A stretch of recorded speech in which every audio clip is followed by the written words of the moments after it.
iyo uvuze ngo ibisubizo by'abanyafurika ku bibazo by'abanyafurika, hari abanyaburayi bamwe bumva ko bigijwe ku ruhande. Icyo nacyo ntabwo barimo kukibona. Ikindi, u Rwanda ni igihugu kigerageza gutera imbere, ni igihugu kigerageza kuvuga ngo twabana n'uburengerazuba bw'isi mu buryo bw'inyungu, aho twese twunguka, ibyo twise win-win cyangwa ganya-ganya. Ibyo ngibyo rero hari abatabibona, bakavuga bati ibihugu byo muri Afurika tugomba kubipfukamisha bigahora ku mavi. U Rwanda rero rwanze kujya ku mavi, nta kindi rurimo kuzira. Ariko icyo nakubwira cyo nuko Ububirigi ntabwo nakubwiye ko ibibazo by'amoko n'ibibye ngo byahutututse muzi ko aribo babizanye. Ntabwo nshaka kujya mu mateka, ni ibintu bizwe. So nuvuga ngo rero ubutegetsi bwa Perezida Kagame bwababereye ihwa mu kirenge. Umurongo barimo no kutubwira ngo, ngira ngo mwagaragaje, byagaragaye ko hari umugambi wo gukuraho ubutegetsi bw'u Rwanda. Intwaro zagaragaye hariya narazibonye, ntabwo mwese mwarazibonye, ntabwo zari intwaro zo kurwana na M23. So zari intwaro zo gukuraho ubutegetsi bw'u Rwanda. Ni ibintu Perezida Tshisekedi yatangaje. Hanyuma ikindi nuko ujya kureba kuganira nabo, kibazo ni kirekire, uburyo kwica amategeko mpuzamahanga. Iyo babwiye uti ko mukoresha abamercenaires bararuca bakarumira. Iyo babwiye utese iyo ambasade zigiye gutwikwa kandi Ministre Kayikwamba yabivuze niyo ruka akabwira Security Council ngo nimudahana u Rwanda ngo abanyamuhanda bazabyikorera, bugacya bagatwika za ambasade. Ninde uyobewe yuko amasezerano ya Vienna aproteja abadiplomate n'inyubako bakoreramo. Ibyo byose ni ibintu bijyanye iyo bavuga inviolabilité des missions diplomatiques, nicyo ngicyo. So ibyo byose babica ku ruhande, bakavuga ngo u Rwanda rwavogereye ubusugire bwa Kongo. Kiriya kibazo cy'ubusugire nkunda kubwiza abantu kure, turanabibabwira. Ubusugire bwa Kongo, ubusugire ni amahame yubahirizwa n'abantu bariho. Iyo umuntu arwana no kubaho ntiwamukangisha ubusugire. Hanyuma n'ikindi cy'u Rwanda rukora nuko ingamba z'ubwirinzi rwashyizeho, twabivuze kenshi, rwazishyizeho rumaze guterwa inshuro nyinshi. Abantu barapfuye za Kinigi murabyibuka, FDLR. Ni ukuvuga ngo ibyo byose u Rwanda rwisanze rugomba kurengera ubusugire bwarwo n'abaturage barwo. Ibyo ni byo u Rwanda rukora. Hanyuma ibyo kuvuga ngo nimukureho ingamba z'ubwirinzi, mureke tubarase ariko turekereho imfashanyo, ngira ngo izo mfashanyo nta n'icyumweru kimwe twazirya niba hari n'abakunda imfashanyo. Kuvuga ngo nimwemere ibiryo mutanga igihugu, ibyo ngibyo ntibizigera bibaho. Ngira ngo rero mu magambo make icyo nakubwira nuko Ububirigi bifite inyungu muri Kongo.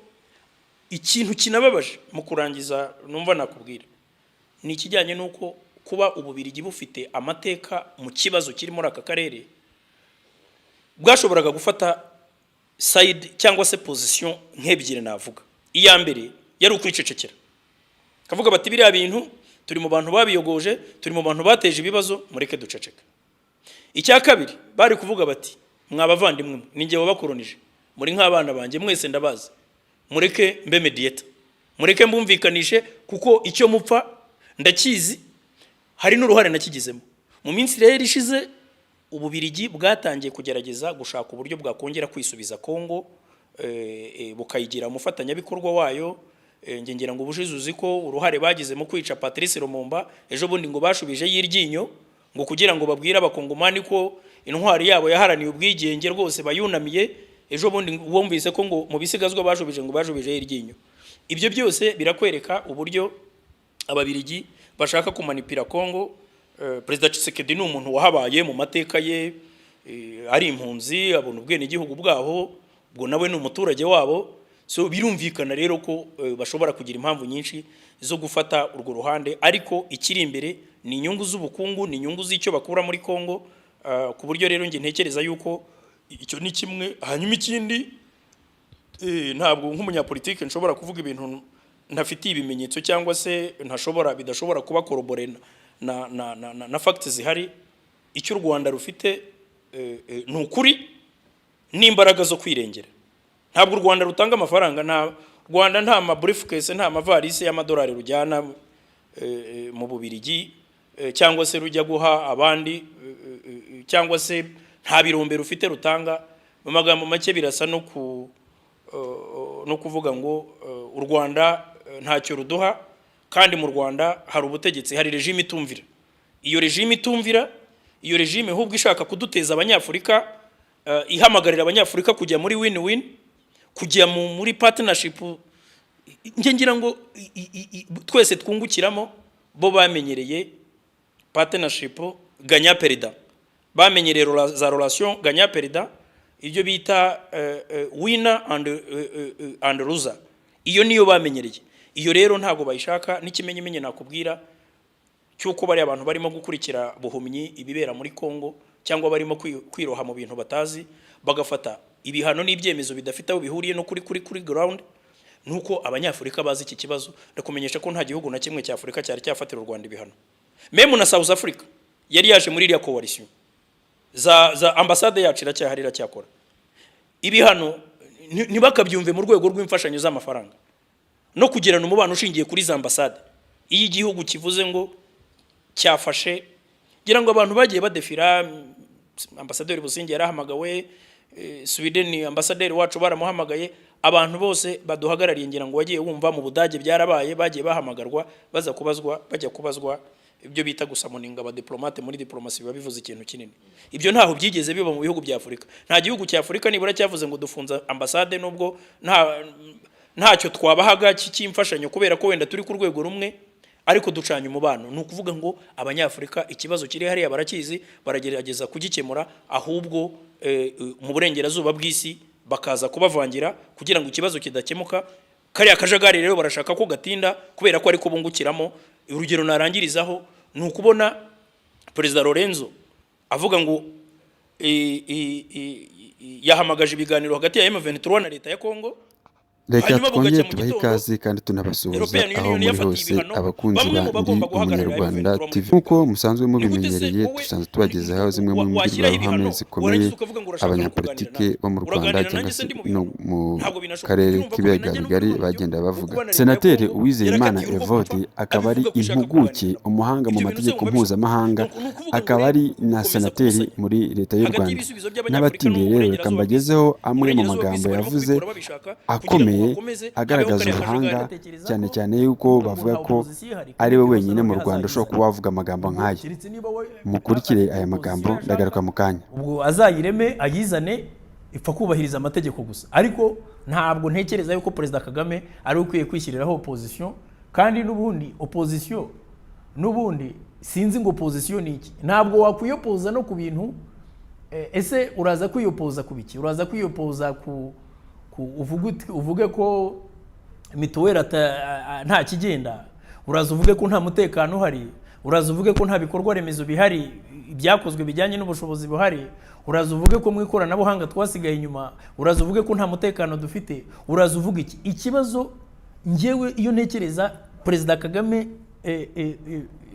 n'umuryango RPF uhora umutangaho umukandida, usanga barafunze inguni zose ku buryo umuntu wese ugomba gukora opposition hano yisanga mu byaha byanga bikunda. Kuko aba bantu bose bakubwira ngo bari muri opposition, bamwe bafite ibintu by'ibigambo. Kagame yarashe indege, Ingabire baramufunze, banize opposition, itangazamakuru n'iryigenga, amashyaka ya politike yabujijwe gukora.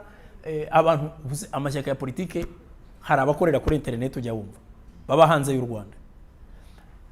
Hari n'abavumbuka akavuga ati jewe nzaza kwiyamamaza, abantu bagakusanya udufaranga bakegeranya, igihe cy'amatora cyagera wa muntu ntaburi ibyo yitwaza, akavuga ati nandikiye Perezida wa Sena yanga kunsubiza, ati kubera ibyo, ati kandi nasabye ko komisiyo y'amatora itayoborwa n'umuntu wo muri RPF. Yabisabye ndetse ukabisaba, wabisabye nde, wabisabye uri hehe?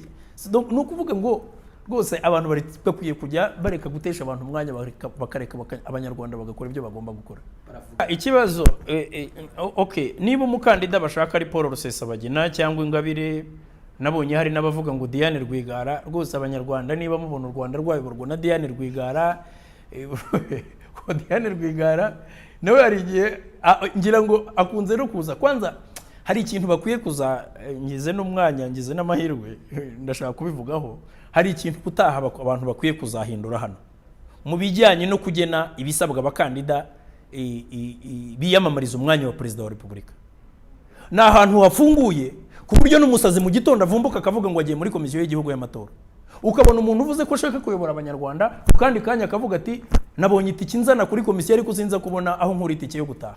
ukibaza ukavuga uti u Rwanda naho rugeze aho rwayoborwa n'umuntu udafite itike yo gutaha, rugeze aho rwayoborwa na Diane, rugeze aho rwayoborwa na Barafinda, abantu bakavuga bati babujije abantu kwiyamamaza. So ngiye ngatekereza yuko komisiyo ikwiye kuzadanangira igashyiraho requirements, gushyiraho ibisabwa abakandida, byaba ngombwa abantu bakareba na background yabo, kuko nta nubwo mpamye yuko umuntu utarigeze ayobora n'akagari, utarigeze ayobora na company y'ubucuruzi, utarigeze ayobora n'abaskuta aho yize, uwo muntu ntabwo mbona ukuntu avuga ngo arashaka kuyobora igihugu, akazi kambere ashaka gukora ari ukuyobora u Rwanda.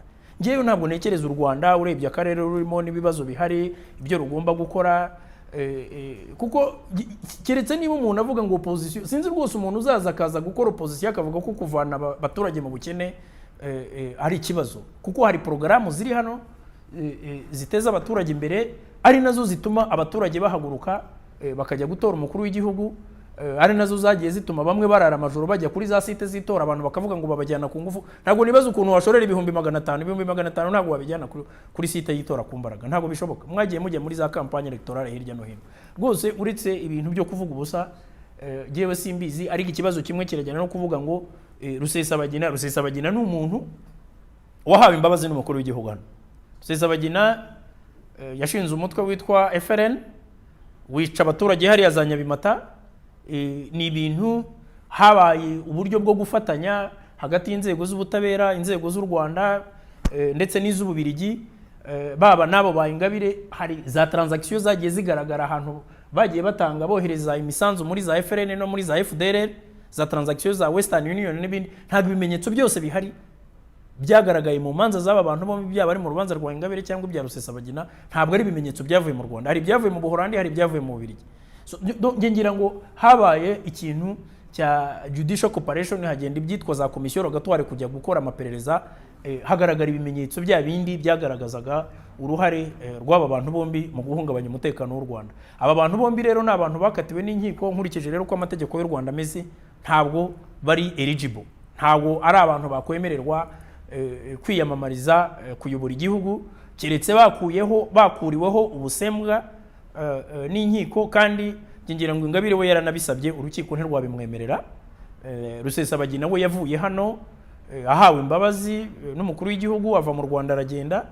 So hanyuma rero sinzi niba u Rwanda zaruyoborera kuri ku itangazamakuru mpuzamahanga, kuri YouTube channels, cyangwa se niba zaruyoborera muri Amerika cyangwa mu Bubiligi. Ntabwo nzi ngo yaruyoborera hehe, ariko icyo bari abantu basabwa ni ukuza mu gihugu, bakubahiriza amategeko y'igihugu, bakaregistaringa bakandikisha amashyaka yabo, hanyuma hakarebwa n'ibisabwa. Kuko ngira ngo ubwabyo Ingabire niyo bavuga ngo banamukuriyeho ubwo busembwa, yari kongera akagongana n'itegeko ryerekeranye n'imitwe ya politiki, kuko nabwo ntabwo yaba arida umutwe wa politiki kandi yarakatiwe n'inkiko z'u Rwanda kiriya gihano nanone kirenga amezi 6. Ariko ubwo kuvuga ngo yasabye hanagura busembwa ntiyarihabwa, ubwo ibyo byari mu bubasha bw'urukiko, ntacyo nabivugaho. Yewe ntabwo najya kuvuga ngo ibyemezo by'inkiko nshobora kugira icyo mbivuga, ariko ntabwo byahindura ibyo byemezo. Ikigaragara rero nuko aba bazungu ni abantu ushyizemo nabo ba Kenneth Ross. Kenneth Ross ni umuntu wabuze ayobora Human Rights Watch, ndamuzi. Ni umuntu utarigize yihanganira u Rwanda muri iyi myaka yose ishize. Amaraporo Human Rights Watch yagiye isohora ku Rwanda murayazi. Aba bazungu ni abantu batifuza igihugu cyo muri Afurika gifite umutekano, batifuza igihugu cyo muri Afurika kirimo gutera imbere, batifuza igihugu cyo muri Afurika gifite abaturage batarwana mu bihe by'amatora, ngo abantu ngo batwike amapine, abantu basenya amazu, bamena ibirahure, abantu bicane. Ibyo ngibyo abantu batwike za bureau de vote, abantu bakreye za ville morte. Ni ukuvuga ko birabagora kumva igihugu cyo muri Afurika cyagira amatora akarangira nta mvururu zihabaye, sibyo? Akarangira nta bantu bapfuye. Buriya dufite ukuntu twese tukunda amafaranga ngo tubeho, ariko byaba ubuyobozi byaba n'amafaranga, gutunga amafaranga ubwabyo bisaba kwitegura, kuko iyo bukire bukuguye mu ntoki ugatunga amafaranga utariteguye ubwayo niyo akurangiza. Uhita ujya muri za extravagance twavugaga. iyo ubaye umuyobozi utiteguye nabwo ushobora gukora dega. Ibyo ni ibintu ntekereza yuko ubwabyo nabyo abantu baza kugira icyo babitekerezaho cyangwa babivugaho mu biganiro tuza kugira imbere. Hanyuma ndangiza ndagaruka kuri cya kintu cy'iminsi mikuru twavuze. Iyo minsi mikuru gushyingura ikiriyo, hari ikiriyo no gushyingura, hari ubukwe, hari za baby shower, hari za bridal shower, hari abakobwa babona batari proud wabo simbizi uko bigenda bakajya kumufatira irembo mu gisharagati cyangwa kwa tante. Hari ibisharagati biba hariya ku irebero n'ahandi, nabyo ni business kandi irinjiza, nta kibazo mfitanye nabyo. Ariko bigenda gute kugira ngo umukobwa yumve adatewe ishema n'iwabo? Kuko gufata irembo bifite icyo bivuga. Bafata irembo iwanyereka, none ugasanga ibi byo kureba ugasanga hari pati babatirishije umwana, umuntu w'umuyobozi hakagira umuntu uza ngo akamutwerera miliyoni 5 ngo kuko umuyobozi yabatirishije umwana. Ariko bari piège n'investissement avec obligation de résultat. Donc ibi byose rero ni ibintu bihari, ariko hari ikintu kivuga ngo Madame First Lady yakivuzeho n'umukuru w'igihugu yakivuzeho ejo bundi muri biro politique. Nabonye mu myanzuro harimo icyo kuvuga ngo imvugo ibingiro. Imvugo ibingiro biragaruka. National Leadership Retreat twagiye tugira za Gabiro, umushyikirano, kongere za RPF, za biro politique, izindi nama tugira forum nk'izi, kuvuga ngo imvugo ibingiro bigeze ku kihe gipimo. Ariko navuze ngo ibi bintu ntabwo byacitse rwose. Niyo mpamvu mvuga ngo piège de généralisation cyangwa de généraliser yo kuba ko muri rusange ibintu bigenda nabi, ntekereza yuko ari ikibazo. Hakaba rero nabiri ibyo ngibyo by'amakwe bavugaga. Hari icyo Natali yavuze ngo kujya mu kubaka relationship, hari ibyo na Honorable Eda yavuze mu kindi kiganiro twagize n'abantu bavuga ama divorce menshi n'ingo zihari ubu ngubu. Hari ikintu kijyanye nuko mariage yabaye a financial contract, cyangwa se yabaye kujya murarebamo. Bundi kera gushaka mu muryango ukomeye ntacyo byari bitwaye, byari no gushaka amaboko. Ariko hari umuntu ureba umuryango ugiye gushakamo akareba icyo umugore azinjiza ku kwezi, noneho abantu bakagenda bakubaka ikintu kimeze nk'ishyirahamwe cyangwa koperative yo kwishyura loni z'amabanki, bakacyita urugo. Ikintu cyonyine gishobora, kuko hari n'igihe ugasanga umuntu seriously yafashe n'umuntu udakwije standard z'uburanga akeneye, ariko akavuga ati uyu muntu azamfasha kwishyura loni za banki. Noneho urwo rugo ntirushobora kurama, donc ntimunabitindeho. Noneho turimo turareba tukavuga ngo ese ikintu cyatuma abantu bubaka ni ukuba abantu bakundana, ni ukuba abantu bubahana, umwe afite undi cyizere, ni ukuba abantu bizerana. Love, trust and mutual respect, nibyo bintu bitatu nge mbona. Ariko iyo urugo abantu barwubatse gutyo dero depart, ibintu biba byamaze gupfira mwiterura. Kuko nemera yuko gushaka umugabo cyangwa gushaka umugore bitandukanye no gushaka sponsorship rwose. Umuntu ushaka umutera nkunga ntakwiye kubyiteranya no gushaka urugo, gushaka umugore cyangwa umugabo, ku buryo ntekereza ko ari ibintu byose bipfira. Nkaba rero nagira ngo ndangize mbashimira Madame First Lady, ariko abayobozi muri make imyitwarire dusabwa byinshi, ariko ni gute ubu buyobozi na nyuma y'inshingano gukomeza kuba icyitegererezo, gukomeza kubonwamo intangarugero byakomeza. Turaza kubiganira wenda mu matsinda yagutse, ariko niba mwitegereje neza muraza gusanga ibinogo abagabo turimo kugwamo ari ibinogo nka bitatu. Ni kashe, ruswa cyangwa kunyereza, ni ibi by'igitsina navuze, ni ibintu byo gukunda ikuzo n'icyubahiro. Nibyo bitatu, nibyo binogo umuntu uyobozi washobora kubyirinda rwose. Ntekereza ko yaba ari kuri top. Ariko nkaba mvuga ko wenda turaza gukomeza tuganire, ariko muri make ni izo piège mbona dusa naho duhura nazo nk'abayobozi. Ariko koko nkaba nemera yuko ire plus kweta, cyangwa se igihe kirageze cyangwa se cyararenze kugira ngo imvugo ibingiro. Murakoze Madame First Lady. Hari iyo umuntu abaye minister hariya mu Rugwiro hari ahantu twajyaga duparika imodoka, kabineti ya mbere ikirangira umuntu aritegereza akareba abagenzi b'imodoka barimo kujyamo, ahita asoma ubwoko bwayo inyuma, akabona handitse V8, akayireba agasoma VX, JXR, akabaza ababizi atari ko bitandukanira, akamubaza iki, nawe agahita yigura, nta kwezi gushira atarayizana rwose. Ariko ikibazo ni ukumenya niba afite ubushobozi bwo kuyitunga, kuko impamvu mbivuga nuko hari igihe twisanga icyo kintu cyo kwigereranya n'abandi, ugasanga ukora akazi kamwe n'umuntu ariko mudafite ubushobozi bungana. Ndavuga ko His Excellency aguha appointment, ashobora kureba skills zawe, akareba akavuga ati uyu muntu hari ikintu in terms of delivery yamarira iki gihugu. None ugasanga ugiye kwigereranya n'umuntu ufite kariyeri y'imyaka 20 nyuma ye, cyangwa ufite heritage n'ubutunzi yakomoye mu muryango avukamo, kandi wowe bitanga n'ubwo bushobozi utabufite. Bugake mu gitondo bakakubwira ko n'abana be biga muri Amerika, wenda ari igihe umwana usanga bari muri Amerika, wenda bakwa nyirasenge ubayo, nta makuru ntayo ufite. Nawe ugakodesha aparitoma muri Amerika ukohereza y'umwana. Ibintu iyo bitangiye kukunanira, none ugakoresha na cya cyubahiro cy'ubuyobozi. Umuntu ari umuyobozi, yari igihe ajya muri banki, ubwo akarega gatuza, ibyo bikaba ari garanti, banki ikamuha amafaranga. Banki imuhaye amafaranga irayamuha.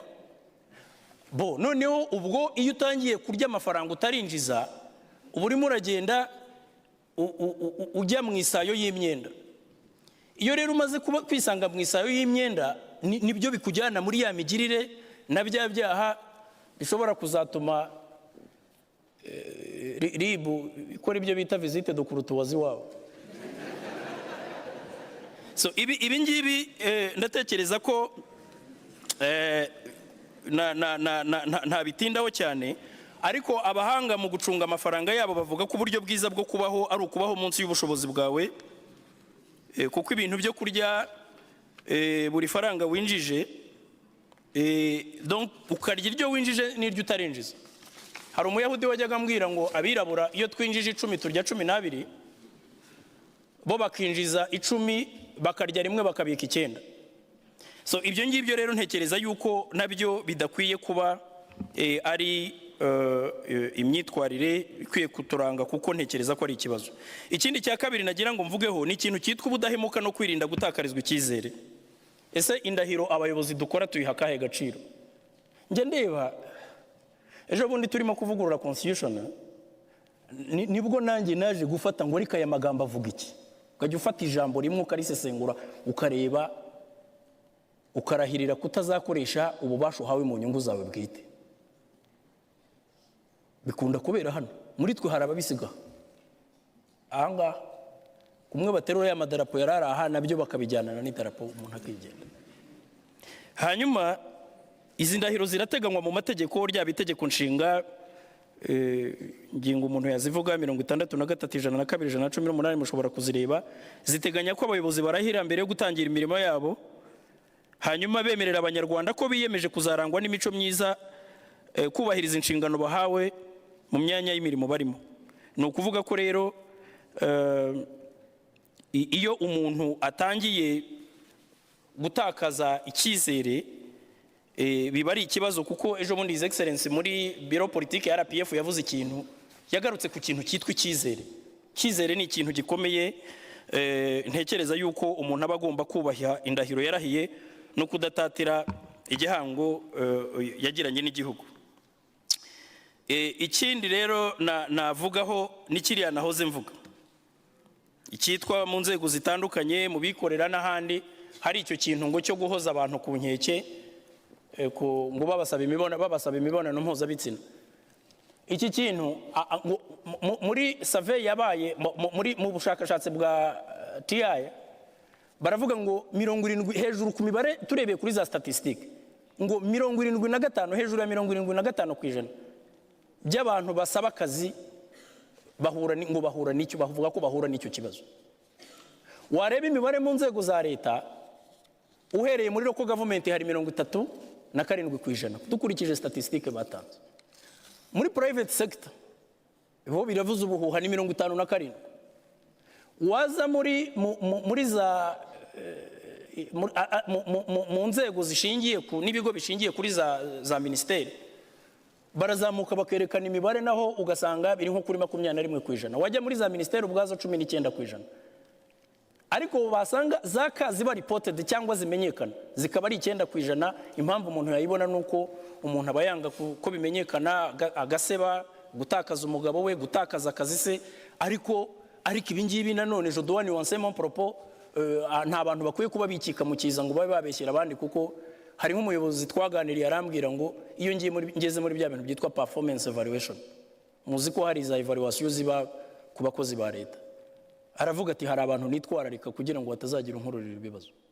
Ni ukuvuga ngo uwo muntu ari kuri risk yo kugumana umuntu uri incompetent kugira ngo atazagira icyo amubeshyira. Ibyo ngibyo nabyo ni ibintu abantu bakwitondera, kuko icyo nzi kigaragara nuko sexual harassment bangamira uyikorerwa kandi kamutesha agaciro ubwabyo. Ntekereza ari yuko rero nabyo atari imyifatire ikwiye. Troisième point, ndayivuga ku kintu kijyanye no kuba umunyakuri no kudahishira ikibi. Mukuru w'igihugu aheruka kuvuga ikintu yise conspiracy in silence. Conspiracy in silence cyangwa se ibyo bita solidarité négative, guhishira ikibi cyangwa gukora ikibi, guhishira ikibi, kumenya uwagikoze ukabigira ibanga. Mu by'ukuri uyu mugabo Senateri Uwizeyimana Evode ni umwe mu bahanga u Rwanda rufite mu bijyanye n'amategeko mpuzamahanga. Ni kenshi avuga izi mbwirwaruhame ahwitura cyangwa se agerageza gucaha bamwe mu bashaka gupfobya cyangwa se kurwanya leta y'u Rwanda, ababwira ko igikenewe ari ukubaka igihugu, ari ugufatanyiriza hamwe tukubaka igihugu, atari ugupfobya ibyakozwe, kuko icyo wapfobya cyangwa se icyo wahagana nta kindi kintu waza uhindura, kuko u Rwanda rwariyubatse, u Rwanda rugeze kure, u Rwanda rugeze kure mu iterambere. Ahubwo abari hanze cyangwa se abapfobya imiyoborere mu Rwanda bakagombye kuza mu Rwanda bagatanga umusanzu wabo mu iterambere ry'igihugu. Ndabashimiye rero mwe mwakomeze gukurikirana Umunyarwanda TV, tuzongere guhura mu biganiro by'ubutaha. Ciao ciao. Nagira ngo ngereho icyo cya discipline navugaga. Discipline niyo iyobora ibintu byose buriya. Umuntu ashobora kwibaza ngo ariko Evode wo muri BBC no muri Minijust bapfana iki?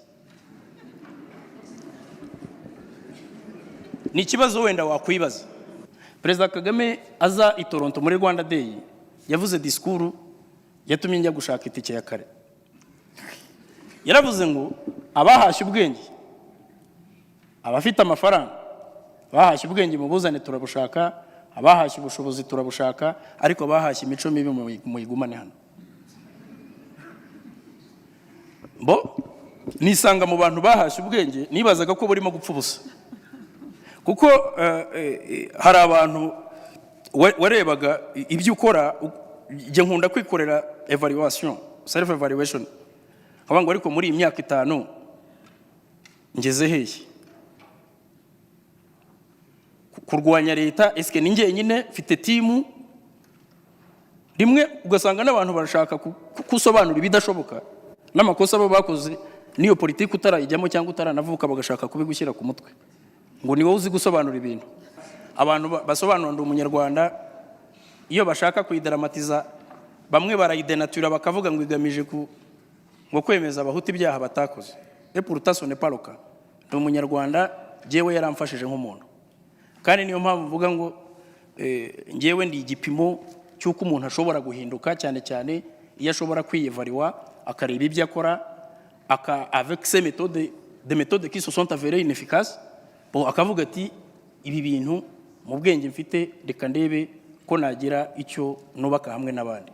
U Rwanda ni igihugu cyiza, ni igihugu giha amahirwe buri wese, inclusiveness, ni igihugu gishobora kubabarira, ni igihugu gifite ubuyobozi buhamye, ni igihugu mvuga ngo kirakinguye, u Rwanda rurakinguye ariko ntirurangaye.